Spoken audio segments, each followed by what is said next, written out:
Bonjour Marc. Bonjour. Bonjour à tous et bienvenue pour ce webinaire sur la guerre en Iran et on va avoir le décryptage de Marc. Alors on est le 9 mars, on précise quand même la date parce que c'est important, ça évolue au jour le jour. À l'heure près même. Voilà, une petite semaine et demie que le conflit a démarré. Ce week-end, on a même eu des annonces de l'Iran.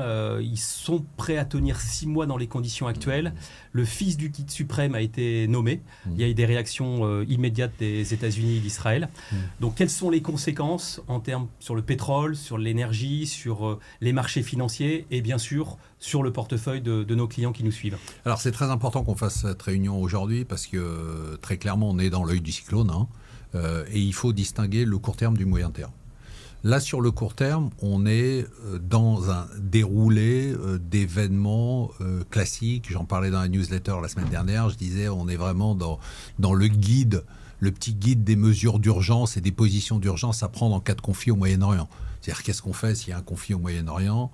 On achète du pétrole, on achète du dollar, on vend les actions du tourisme, on vend les actions de compagnies aériennes, on achète les valeurs pétrolières. Bon, le seul truc qu'on fait, que normalement on devrait faire, qu'ils ne font pas parce que l'or a déjà monté, c'est qu'on achète de l'or. Bon, et évidemment, on fait remonter les taux d'intérêt. Voilà. Donc pour l'instant, j'ai envie de dire, d'un point de vue purement académique, on est dans un déroulé normal d'une situation qui est une situation explosive à court terme. Les anticipations, c'est évidemment hausse du pétrole parce que disruption du commerce international, disruption de la production. Qui dit hausse du pétrole dit hausse de l'inflation. Qui dit hausse de l'inflation dit hausse des taux d'intérêt. Qui dit hausse des taux d'intérêt dit ralentissement de l'économie. Ok. Jusque-là, j'ai envie de dire qu'on est dans un déroulé de quelque chose de parfait dont on ne sait absolument pas où ça va se terminer. C'est-à-dire qu'il faut être très clair sur le court terme. Le court terme, le court terme, par définition, c'est l'exagération. On est dans le trading, on est dans le nettoyage des positions, on est dans les stops, on est dans l'extrême nervosité. Tu as vu que le VIX, l'indice de la peur, est remonté jusqu'à 30% avant de rebaisser un peu. Il peut encore remonter. Donc là, on est vraiment dans l'œil du cyclone. Combien de temps ça va durer? Je n'ai absolument aucune idée. Est-ce qu'on a atteint les niveaux les plus élevés sur le pétrole, les plus bas sur les indices, les plus hauts sur les taux d'intérêt? La réponse est personne ne peut le savoir. Ça peut durer 2 jours, ça peut durer 3 jours, ça peut durer 1 semaine, ça peut durer 2 semaines. Notre rôle à nous, on dirige pas un desk de trading, on dirige une équipe qui est tournée vers l'investissement. L'investissement, c'est une vision à moyen terme, c'est pas une vision à court terme. Alors parfois, parce qu'il ne faut pas être buté, on peut avoir une vision à moyen terme. Et puis quand il y a des événements qui sont des événements radicaux dont on pense qu'ils vont avoir un impact sur notre vision à moyen terme, bien évidemment, on change de vision. Mon point aujourd'hui, pour les gens qui nous écoutent, c'est qu'on ne change absolument pas de vision sur le moyen terme, et je vais expliquer pourquoi. Ok. Est-ce que tu veux démarrer sur peut-être effectivement le pétrole, tu en parlais. Il y a des prévisions, on a passé la barre des $100, le baril. En fonction de la duration du conflit, oui. Si il y a des hypothèses à 4-6 semaines, si on dépasse les 6 semaines et que c'est plusieurs mois, là on a un impact durable de la hausse du pétrole avec un effet sur l'inflation, sur un ralentissement économique. Exactement. Et c'est sur ce sur quoi le marché, on va dire à 10 ou 20% près sur le pétrole, c'est-à-dire qu'on pourra monter jusqu'à 130, jusqu'à 150, mais le marché est déjà positionné sur un scénario extrêmement négatif. Le positionnement du marché, c'est aujourd'hui un conflit qui va durer, un pouvoir en place en Iran qui va rester en place, qui ne va pas du tout être conciliant, un embrasement dans la région, un enlisement du conflit, d'accord ? Et donc évidemment, comme tu l'as dit tout à l'heure, une envolée du prix du pétrole qui peut continuer, mais qui a déjà quand même bien accéléré. Et on l'a dit, des perspectives d'inflation qui sont négatives, des perspectives de taux d'intérêt. Ça, c'est la vision du marché aujourd'hui, c'est la vision du marché pour les jours qui viennent, peut-être pour les semaines qui viennent. Ce n'est pas notre vision. C'est-à-dire que là où on est en porte-à-faux, alors non pas sur le court terme, on y est, c'est normal. Et une exagération qui pourrait continuer, c'est tout à fait normal aussi. Maintenant, nous, notre cap, comme je le disais tout à l'heure, c'est le cap de l'investissement. Et aujourd'hui, en fait, on a une vision, paradoxalement, je sais que ça va surprendre, et je sais que ce n'est pas audible.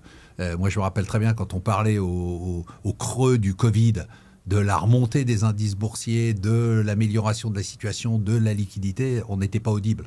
Aujourd'hui, on n'est pas audible. Aujourd'hui, ce que les gens veulent entendre, c'est ça va durer 6 mois, le détroit d'Ormuz va être fermé, ça va être la fin du monde, Trump va se déballonner, enfin bon, tous les trucs habituels. Nous, notre vision, elle est assez claire.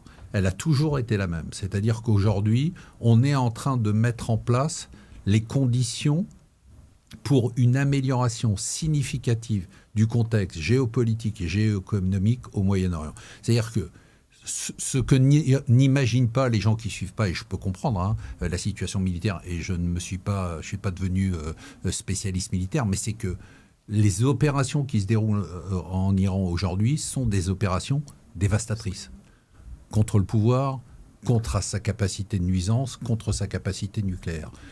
Ce qui est certain, mais vraiment certain, je n'ai pas de doute là-dessus, c'est qu'on va avoir de toute façon, et c'est un euphémisme, un gouvernement iranien qui, même s'il reste en place, va être extrêmement affaibli. C'est-à-dire que ça sera un gouvernement qui n'aura peut-être plus de capacité nucléaire, qui n'aura plus de capacité de nuisance et qui aura besoin, évidemment, d'énormément d'argent pour subvenir au niveau de vie d'une population qui est déjà sous pression. Donc nous, notre anticipation, elle est assez simple. On pense qu'on va avoir une durée de conflit qui va être de 5 à 6 semaines, pas plus. Okay. Pour une raison très simple, je veux dire, c'est pas, on n'a pas regardé dans un marc de café, on n'est pas des marabouts, c'est simplement qu'on connaît Donald Trump. Donald Trump, il a les midterms en novembre. Élection à mi-mandat. Okay. Ouais. Les Américains ne sont pas ravis d'avoir une guerre à l'extérieur, ça ne les intéresse pas du tout. Mais en plus, il se trouve que cette guerre, elle fait augmenter le prix de l'essence. Voilà, un impact sur déjà. Donc, impact sur leur pouvoir d'achat. Et d'autre part, elle fait baisser la bourse, impact sur leur effet richesse. Voilà. Et impact sur leur compte de retraite et impact sur leur patrimoine. Et ça, Trump, il est dingue, mais il sait très bien, et il regarde à la minute, comme nous, l'évolution des marchés. Donc, il sait très bien qu'un pétrole qui monte, c'est pas bon. Il sait très bien que des marchés qui baissent, c'est pas bon. Il sait très bien que des taux d'intérêt qui montent pour des Américains qui sont surendettés, c'est pas bon non plus. Donc, de toute façon, d'une façon ou d'une autre, quitte à se déballonner partiellement dans quelques semaines, il arrêtera le conflit. Voilà, ça c'est notre conviction. Ensuite, la question qui va se poser, c'est qu'une fois qu'il va décider d'arrêter le conflit, quelle sera la situation de l'Iran ? C'est-à-dire, est-ce qu'on aura un Iran finalement qui sera encore relativement fort et qui, lui, peut décider de continuer le conflit, d'accord ? Est-ce qu'on aura un Iran affaibli qui décidera de cesser le feu sous les auspices du Qatar ? Ou est-ce qu'on aura un changement de régime en Iran ? Oublions le changement de régime en Iran, qui est l'hypothèse la plus optimiste, à laquelle je crois, mais peut-être pas dans 6 semaines. Imaginons qu'on ait un gouvernement qui reste en place avec le fils, comme tu dis, Khamenei, s'il survit au bombardement qu'il va y avoir dans les semaines qui viennent.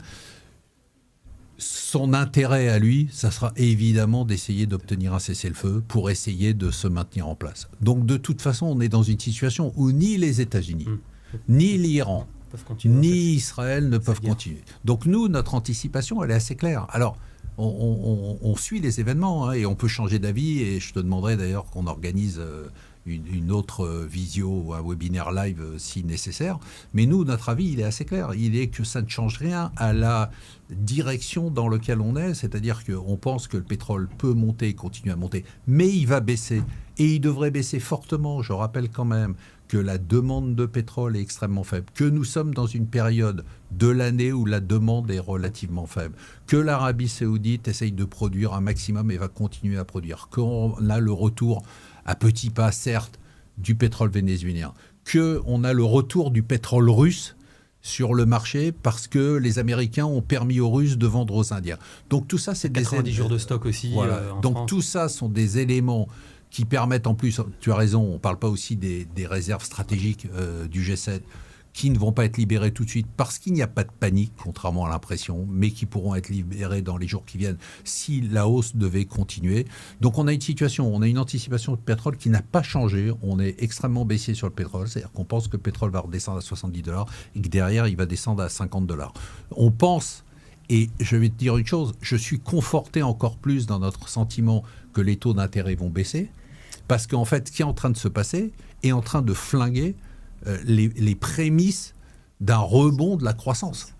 C'est-à-dire qu'évidemment, si on devait avoir un rebond de la croissance et une persistance, une résilience de la croissance américaine, il est sûr que le choc qu'on est en train de vivre aujourd'hui ne va pas créer les conditions d'une relance de la croissance. Qui dit croissance plus molle dit inflation plus molle. Donc on va avoir une inflation qui, une fois passée cette hausse de prix, je répète, parce que c'est très important aux gens qui nous écoutent, ne pas confondre l'inflation avec la hausse des prix. La hausse des prix, c'est une hausse des prix ponctuelle. L'inflation, c'est une hausse des prix durable. On est pour l'instant dans une hausse des prix qui est une hausse des prix ponctuelle. Donc notre anticipation, c'est après la période de court terme. On se mouille. Court terme, juste pour être voilà, c'est moins de 4 semaines. C'est 6 semaines. 6 semaines, voilà, ok. Voilà, alors, je sais pas, ça sort oui, pas d'un chapeau. C'est pas la semaine près, mais voilà, c'est notre vision. Pourquoi ? Parce que, à mon avis, c'est le délai de patience de Donald Trump. Okay. C'est-à-dire qu'il attendra pas plus. Et quand je dis 6 semaines, en fait, je pense 4, mais je dis 6 semaines. Donc, c'est 6 semaines. Donc, on pense pétrole qui va rechuter à ce moment-là, taux d'intérêt qui vont rechuter, inflation. Il n'y aura pas d'inflation, même s'il peut y avoir 1 ou 2 mois de hausse ponctuelle, et puis des marchés boursiers qui vont se rétablir. Mais rappelle-toi que sur les marchés boursiers, on n'était pas très positif. Moi, je suis plus inquiet, alors je ne parle pas évidemment du drame humain, je suis plus inquiet de l'impact de l'IA sur les marchés boursiers que de l'impact de l'Iran. D'accord. Revenons juste rapidement sur les taux quand même, parce que le marché price déjà potentiellement une hausse de taux, 50 BP. Toi, tu estimes toujours à court terme que les taux devraient ne pas augmenter, mais plutôt revenir à une baisse. Tu avais prévu en début d'année 2 baisses de taux pour, je parle sur la partie européenne. Et 3 baisses de taux aux États-Unis. Écoute, je pense que, comme je te l'ai dit tout à l'heure, qu'à la fois, ce qui est en train de se passer, c'est paradoxal. La hausse des prix du pétrole, la hausse des taux d'intérêt sont les facteurs de baisse à venir des taux d'intérêt. Parce que c'est en train de freiner la reprise de la croissance économique. C'est vraiment de la mécanique, c'est pas très compliqué, on est dans les fluides. Donc on est vraiment là-dessus. Et donc oui, j'ai toujours l'anticipation. Et plus, j'ai envie de te dire, j'ai presque plus cette anticipation aujourd'hui compte tenu de l'accident économique qu'on est en train de vivre que je l'avais il y a quelques semaines. On est toujours sur 2 baisses de taux en zone euro, on est toujours sur 3 baisses de taux à partir de mai aux États-Unis. D'accord. Donc à court terme, moins de 6 semaines, un brut qui va... Les prix vont baisser, des taux qui ne vont pas augmenter. Alors moi, avec mon portefeuille aujourd'hui en tant que client, qu'est-ce que tu me dis sur mon portefeuille ? Parce qu'on a eu des questions de clients. Est-ce que j'arbitre mon contrat d'assurance vie ? Est-ce que j'arbitre mon PEA ? Alors, l'important, et on s'entend bien, hein, c'est un peu pour ça qu'on est là, on est un meilleur taux placement, c'est les convictions. Ouais. Voilà notre conviction du jour. Elle peut changer de quelques jours, mais on la donnera évidemment pour l'instant, à l'heure où on parle. On dit prudence, mais pas de panique. Pas de décision sur la gestion de liquidation hâtive sur des événements à court terme. On se projette. Pour l'instant, rien ne change dans un scénario. À partir du moment où tu connais notre règle d'or, on fait de la diversification. Au contraire, ce qu'on est en train d'observer, nous, dès maintenant, et qu'on a mis en application dans notre propre gestion pilotée, c'est qu'on est en train, je te rappelle que sur la gestion pilotée, je pense que tu t'en souviens, on était au plus bas de la poche action. On ne prévoyait pas du tout une guerre en Iran, mais on s'était dit globalement, l'IA, ça commençait à nous rendre très nerveux. Le ralentissement de l'économie américaine, ça nous rendait un peu nerveux. Et donc, on avait décidé de baisser au plus bas notre proportion des actions, notre proportion d'actions. Et donc là, on a décidé de commencer à reconstruire une petite position supplémentaire. Donc on a mis un doigt sur le marché. S'il devait continuer à baisser de 5 à 6%, on remettrait une deuxième couche. S'il devait baisser encore de 5 à 6%, on remettrait une troisième couche. Parce qu'on ne pense pas que l'effondrement du marché se fera sur l'Iran. Donc une opportunité peut-être de rentrer, doucement mais sûrement. Est-ce que tu privilégies des zones géographiques plus que d'autres ? États-Unis, Europe, pays émergents ? Alors c'est facile, c'est très intéressant ce que tu dis, parce que et j'aurais dû en parler aussi, c'est ce qu'on a vu, c'est que les États-Unis ont été très peu frappés, et pour cause, puisque à partir du moment où le sujet, c'est principalement le pétrole, après les taux d'intérêt et l'inflation, mais d'abord le pétrole, évidemment les États-Unis, eux, ne sont pas touchés par le pétrole, ils sont touchés un effet indirect par la hausse de l'essence sur le pouvoir d'achat, mais aujourd'hui, ils ont du pétrole. Ceux qui ont été le plus touchés, c'est quoi ? Ce sont les pays d'Asie notamment d'Asie du Sud-Est, qui ont souffert, comme la Corée, comme la Thaïlande, parce qu'eux, ils sont dépendants à 100% du pétrole du Golfe, principalement, mais aussi du pétrole américain et du gaz. Et donc, eux, on a vu les bourses décrocher. Et puis l'Europe, qui est dans une situation un peu entre les deux. Donc nous, aujourd'hui, évidemment, on ne va pas se renforcer sur les États-Unis parce qu'ils n'ont pas extrêmement corrigé. On a décidé de se renforcer sur les actions européennes, mais par petites couches. C'est-à-dire qu'on n'est pas en train de dire « ça y est, c'est fini, la baisse est finie ». On est en train de dire « c'est pas notre vision à moyen et long terme ». Et donc, comme on ne connaît pas le point le plus haut sur le pétrole et le point le plus bas sur les indices, eh bien, on préfère mettre ça par petites couches. Et ce qu'on va faire, je te rappelle aussi qu'il y a quelques semaines, on avait décidé de rentrer à nouveau sur les matières premières. Depuis l'indice des matières premières sur lequel on est rentré a pris plus de 20%. On va commencer à alléger l'indice des matières premières parce que je suis cohérent avec nos anticipations. Si on pense qu'une partie de la hausse a été faite, je ne dis pas toute la hausse, une partie de la hausse a été faite, il est temps de commencer à prendre des profits. Alors, est-ce qu'il y a des secteurs, si on reste en Europe, est-ce qu'il y a des secteurs peut-être à privilégier? Parce qu'effectivement, il y a eu quand même des grosses corrections sur les marchés financiers. Ceux qui ont été massacrés. Voilà, donc les bancaires. Tu parles voyage, tout ce qui est compagnie d'aviation aussi. Tourisme, voyage, bancaire, évidemment les valeurs cycliques, puis ils sont touchés de plein fouet puisqu'on est déjà sur une vision ultra pessimiste d'un monde qui va s'arrêter de tourner, ce que je ne crois pas du tout. Et donc évidemment éviter les secteurs type tech et autres qui pour l'instant, eux n'ont pas trop souffert par rapport au contexte. Voilà, je ne sais pas si on a été clair, mais en tout cas, sachez que voilà, c'est notre conviction, on est une maison de conviction et on reviendra vers vous si on change de conviction. Alors il y a des questions, un certain nombre de questions, je les lis. Donc bonjour, c'est Claudia. Que faire des fonds obligataires à yield qui souffrent beaucoup? Alors c'est vrai qu'on a parlé des taux. Quelle est ta position sur les fonds datés obligataires Alors fonds datés obligataires, on envisage nous de nous renforcer. D'accord. Pourquoi? Parce qu'on trouve que c'est une opportunité d'avoir des rendements qui sont à nouveau remontés et qu'on veut loquer des rendements les plus élevés possibles. Ok.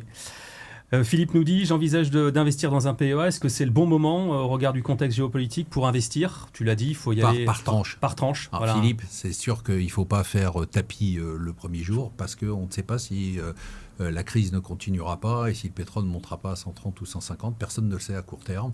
Mais sur le moyen et long terme, je pense qu'il va y avoir des opportunités. Il commence à y en avoir. Faites comme nous, mettez une première couche.